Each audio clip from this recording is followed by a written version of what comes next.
Hi guys, today I came up with a new topic. As I said earlier in the last video, even today I came up with a very important and also the basic thing that we have to do in our nursing profession, especially in the clinical area, that is the assessment.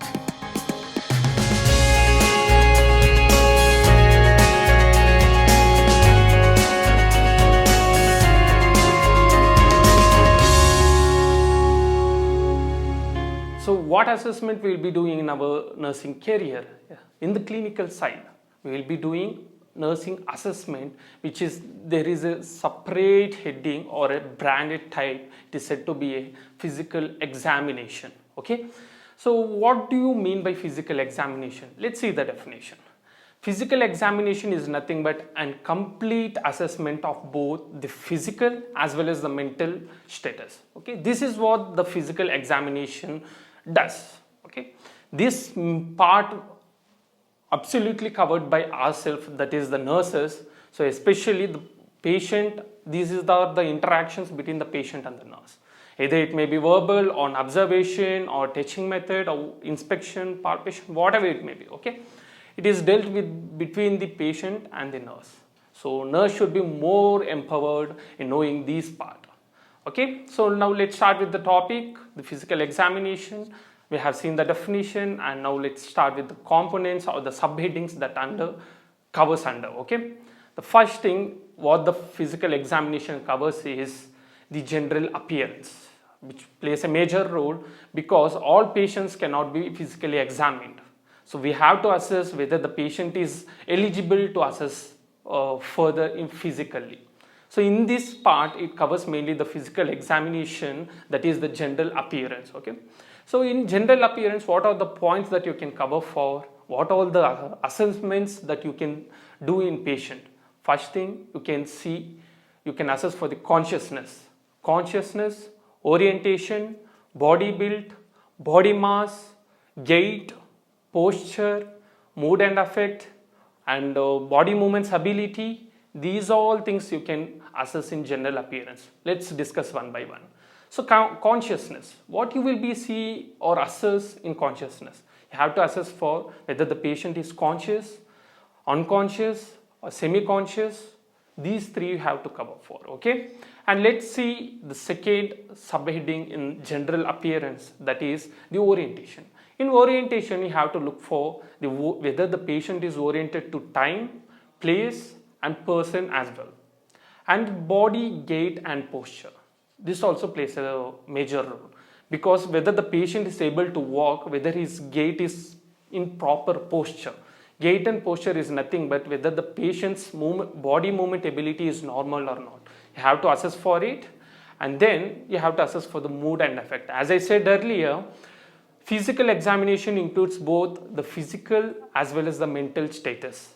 So here, why I included the mood and affect is we have to assess whether the patient is depressed or completely elevated in mood, or extremely elevated in mood, or completely depressed in mood. These are all the things that you have to look for in mood and affect. Okay, and finally, there are many points. Why I am stressing few points which is important is that you can do as usual in your physical examination when you step into your clinical settings. Okay, these are the few important things that you can notice in general and general appearance that comes under the physical examination. Okay, and one more thing that you can look for in general appearance is body mass. Either it may be the patient is thin or lean. Lean doesn't matter, will be a perfect thing in nursing profession. You have to use thin or little obese or extremely obese, underweight, overweight. These are the terms that you can use in body mass. Okay, the weight or the weight of the patient. And next, let's move to the second subheading after the general appearance is vital signs. What are the things that you can look into vital signs is the main 5 vital signs. Actually, there are 4 vital signs now. The WHO has added one more important vital sign, that is pain. Okay, which will be a 5th one. So first thing, the temperature. The temperature you have to look, assess, and then you have to enter or record it. And second will be the respiration. Third will be the blood pressure, and fourth will be the pulse rate, or anything you can write. So it can be jumbled, no issues that you have to write this one first or that one, but it has to be in a order wise: general appearance, and second should be the vital signs. And in vital signs you can include these 5 components, that is temperature, pulse, respiration rate, and blood pressure. The fifth one, pain. How you will be assessing pain? By using the visual analog scale. Okay, visual analog scale will contain 0 to 10, and based on the scores that are mentioned in the scale, you can show in the front of the patient, and you can assess how the patient feels in facially. Okay, facial expression you have to note down, and then then you should enter the scores in the documentation paper. So this will be covered in the vital signs. And next we are going to as one more subheading called anthropometric measurements. What is anthropometric measurements? These measurements are mainly for the weight, height, and by keeping these two, what you will be doing? You have to assess for the BMI. 3 points that includes in anthropometric measurements are height, weight, and body mass index, BMI. What is the formula to calculate the BMI? BMI is equal to, or body mass index is equal to, W divided by H square, where W is weight in kg and H is nothing but the height in meters. Okay, kg divided by meter square you can represent like that, or that is okay if you represent with W divided by H square as well. So these are the 3 components that you have to mention each one by one. And finally, the fourth component that you can include in physical examination is head to toe assessment. Okay, this will be your brief assessment that you have to start from your head to the toe assessment. Now let's start and complete assessment from head to toe. That is said to be head to toe assessment, that comes under the physical examination as a fourth component. Okay, let's start with the skin, because since skin is a larger organ that we can see, we'll start with the skin. So in skin, what and all the things that you will be observed for? First thing, you will be observing the color and vascularity. So what is the color you have to assess is whether the skin color is pale, brown, or pinkish, or sometimes it may be jaundice. So jaundice, hopefully I think you will get to know what is jaundice. It is nothing but an yellowish discoloration of the skin is called a jaundice. Okay, these are the skin colors or tone that you will be looking for. And vascularity, whether the blood supply is completely supplied or not. Okay, so the color and vascularity will be looking in the first point. And second, what all the things that you will be looking for is the texture. The texture of the skin, whether the skin is very thin or thick, smooth or rough. These are the points that you will be looking in texture. And turgor. Turgor you will be looking for very tough skin or wrinkled skin or a very elastic skin. These things, elastic, whether the skin turgor is normal or skin turgor is too elastic, normal, or sometimes it may be wrinkled. So these are the things that you will be assessing in turgor point. And moisture, whether the skin is too moist or dry, or it is too sweaty or normal in skin moisture. These are the things that you will be looking in moisture. Next you will be looking for the skin integrity. So this is very important before the admission and after the discharge as well. Okay. So during the stay of the hospital, skin integrity is very must and should, because we have to assess whether the patient had any skin tear or any decubitus ulcer. It is said to be, it is nothing but a pressure ulcer. Okay, pressure ulcer is also known as decubitus ulcer, that we will be discussing later. So one more point, what you will be looking in skin part is you will be looking for skin integrity, whether the skin is completely intact or whether there is any tear or injury to the skin. Okay, these are warmness. Sometimes you will be feeling the skin will be very warm. So this part, and some another point that you can include is temperature. You can assess for the skin temperature whether it is too cold, clammy, or sometimes it is too warm or feverish. You can assess for these points in temperature part. And next we'll move to the second subheading from head to toe assessment is the head and scalp. Okay, what you will be looking in head and scalp. So let's take first the skull part. In skull part, you will be looking whether the size, shape and contour of the skull is normal or it is abnormal. If it is normal, okay. If it is abnormal, what we will be looking for? Whether there is any hydrocephalus, which is nothing but enlargement of the head, or big size of head, in simple term it is to be said. And you will be looking for any acromegaly. Acromegaly is nothing but abnormal growth of growth hormones, okay, which are secreted by the pituitary glands. There will be abnormal or enlargement of hands, feet and head as well. This is said to be an acromegaly. And next you will be looking for any symmetrical of the hair distributions. Skull part, you will be looking for hydrocephalus, acromegaly and size, shape and contour of the head as well as the skull.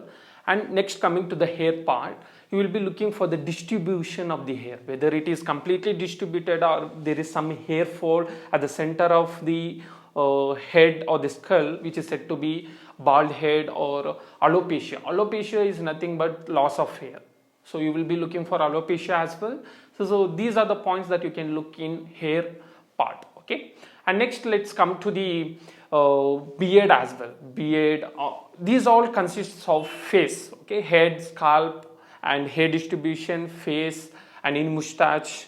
So an entire face assessment will be done in this part. Now let's move to the eye part. So this will be the third subheading that we will be looking from head to toe examination.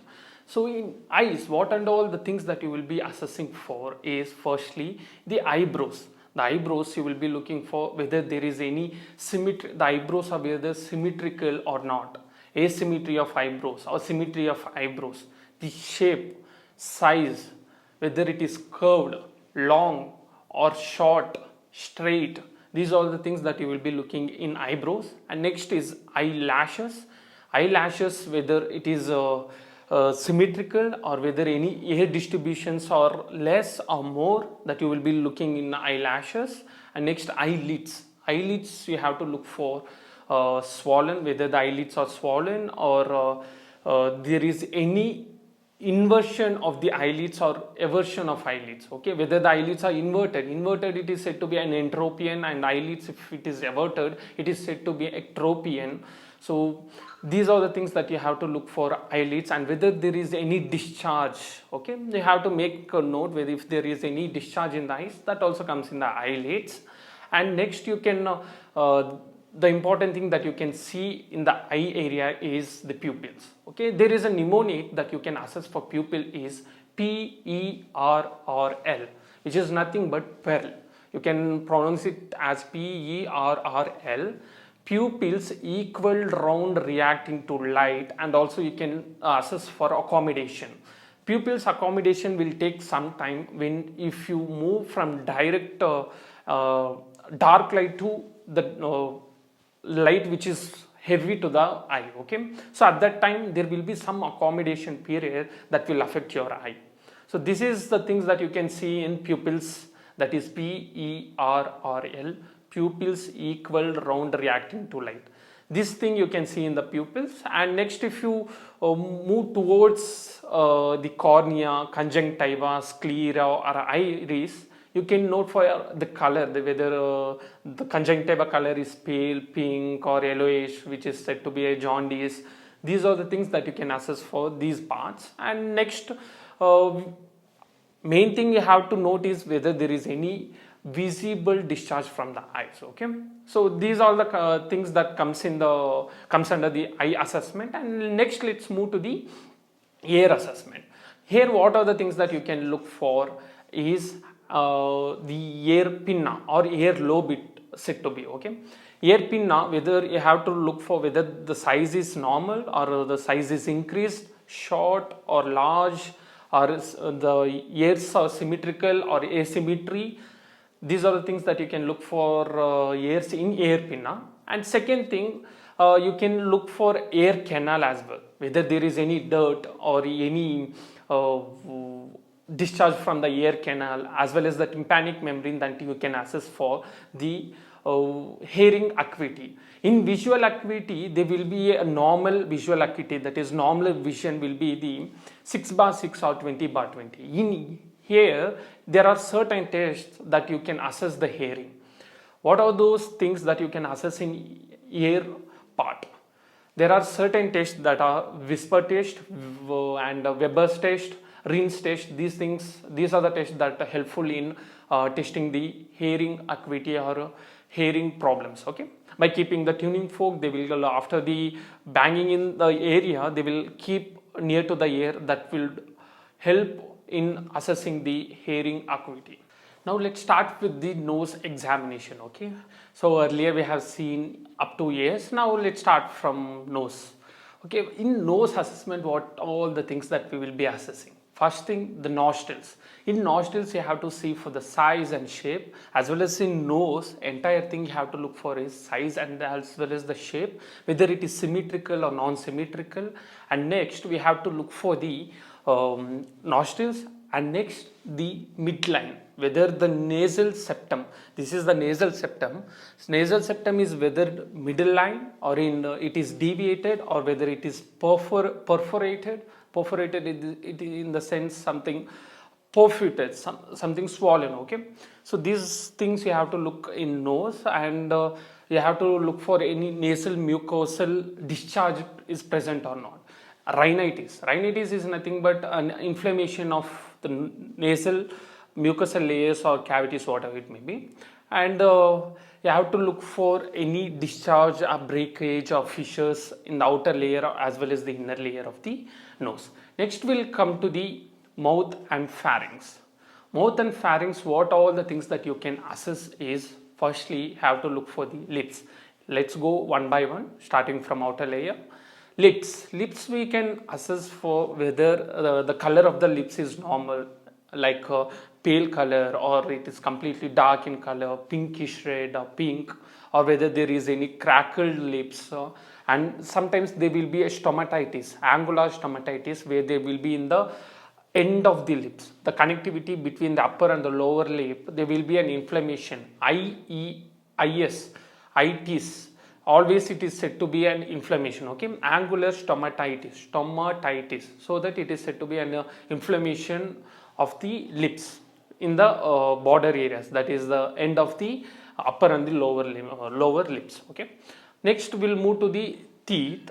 In teeth we can assess for the alignment, or any dental caries are present, or dentures are used by the patient. These things you have to assess when it comes to the teeth. And next we'll see the gums. What are the things that you can see is, we have to look for bleeding, the bleeding, and the color of the gums, whether it is pink or something brownish color. You have to look for the color, as well as you have to look for the bleeding and inflammation. Is there inflammation in the gum area? Okay, that term in nursing or medical, it is said to be as gingivitis. Gingivitis is nothing but an inflammation of the gums. So in this part you can assess these many things. And next we'll move to the buccal mucosa, that is the oral cavity. Here you can see for any cleft lip or palate, whether, because during the childhood the patient will be, or the child will be having abnormal closing of the palates, either it may be hard or soft palate. So that condition is said to be cleft lip and palate. And next, what you can assess in buccal mucosa is whether there is any injuries or ulcers present that inside the buccal mucosa. And finally, you can look for the halitosis. What do you mean by halitosis? Halitosis is nothing but a bad breath. Okay, bad breath is known as halitosis. Okay, next we have seen teeth, gums, lips, buccal mucosa, and finally the tongue.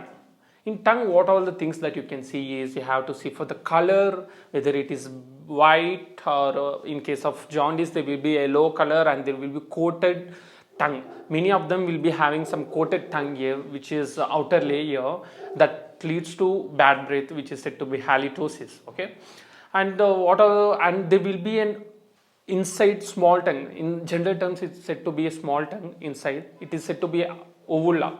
Okay, in that you have to see for mobility of the inner tongue, that is uvula, uvula, uvula. Okay, these are the things that you can see in mouth, pharynx. Pharynx is nothing but the food pipe. And next we'll move to the neck. In neck, what are the things that we can assess for? So make the patient erect, and in the lying, always remember that during the physical examination the patient should be lie down in completely supine position. Supine position in the sense full flat. Okay, so at that time make the patient's neck erect and watch for any symmetrical, or whether the neck is symmetrical or non-symmetrical, nodules are present, and check by inspection method. I will come to the methods or methods of assessment. Okay, we'll see that later. Here you can look by touching whether there is any nodules or any masses present, or any neck injury is present, cervical neck injury, or whatever it may be. You just assess for it by touching the neck area and observe for jugular vein distension. This will be a major part. Okay, jugular vein distension is present or not, it is very important in cardiac system when compared to the neck. And next, what you will be seeing in the neck area, the range of motion, ROM. ROM exercise or range of motion exercise, you have to look for either the rotational, internal rotation, external rotation, flexion, extension. These are the things that you have to look in neck, as well as the masses or injuries, this much. And finally, you have to look for the trachea. Now in trachea, what all the things that we can assess is mainly we have to look visibly whether the trachea is in midline or it is deviated. Okay, in trachea you have to see for the midline and the deviation of the trachea. And next we have to move to the thyroid gland. On thyroid gland, since though it is not visible, you have to look on palpation method whether it is palpable or not, and you have to look for the tenderness as well. Tenderness is nothing but the pain on touch. When you touch the skin or the organ or whatever it may be, if the patient feels there is a pain in that area, that is represented as tenderness. Okay, so this is what you have to assess in the neck area. And next, let's move to the chest area. In chest region, what are the things that you can see or assess is, first you have to see for the size and shape in men, the breast, especially the nipple area, whether there is any gynecomastia. Gynecomastia is nothing but the enlargement of the breast in male. Okay, in male you have to look for the gynecomastia, and female you have to look for the mass or nodules or shape, contour, symmetrical, whether it is non-symmetrical. On palpation method, the method of assessment will be completely different. I will let you know in the future classes. So this will be basically from head to toe. So it is an outline. You can look for the chest region on inspection and palpation method. That is enough right now. And next you can look whether there is any barrel chest or pigeon chest, specifically the disease conditions are allowed for. Okay, and next you can look for the respiratory rate, that is the chest retractions. So the air entry and air exit, these are all the things that you can note for and assess for the respiratory rate as well. And next will be the abdomen part. In abdomen, what you will be looking for is the sounds. Okay, so once I started with the sounds, I have to correlate with the chest as well. There you have to auscultate with stethoscope. Here auscultation method will play a major role. That is, while auscultating you have to look for the lung sounds, which will come in the chest region, and the heart sounds as well. Lung sounds you have to look for whether there is any fluid filled or air filled in the lung region, pneumothorax, hemothorax, you have to assess for that. And the sounds also you can assess by such as crackle sounds or wheezing sounds, ronque sounds. These are the sounds that you can assess in the chest region, that is auscultation method.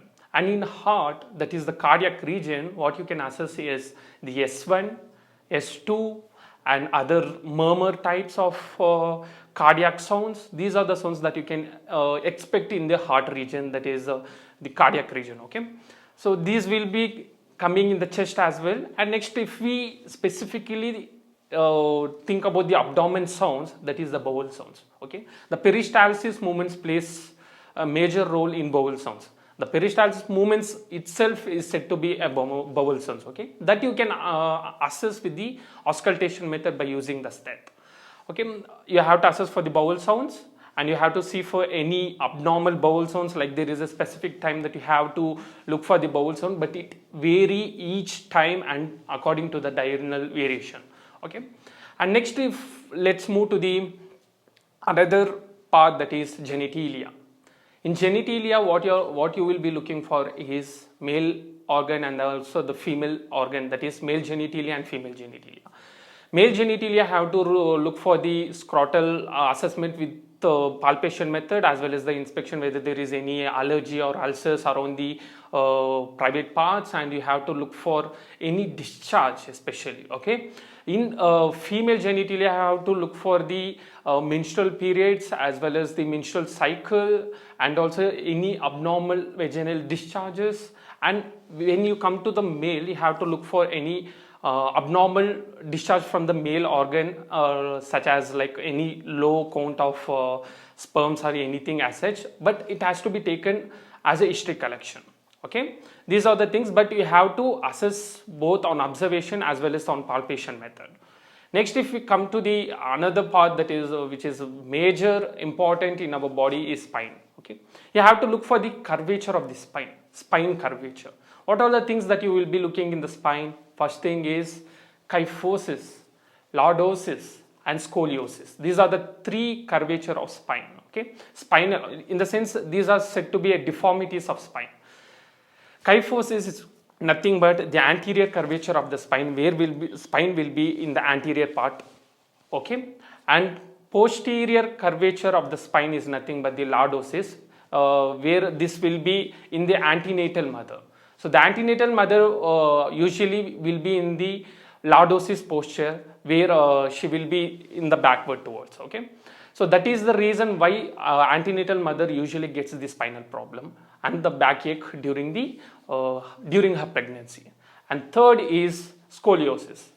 Why do scoliosis also is very important in assessment, that is spinal curvature, is scoliosis nowadays it is more evident because this scoliosis will be S-shaped. So the S-shaped curvature of spine is said to be scoliosis. Major thing that you have to assess for the spine is lordosis, kyphosis, and scoliosis, and also you have to assess for the visible any injuries or any operation or surgeries that are done, so that you have to look for the scars or masses or lymph nodes as well.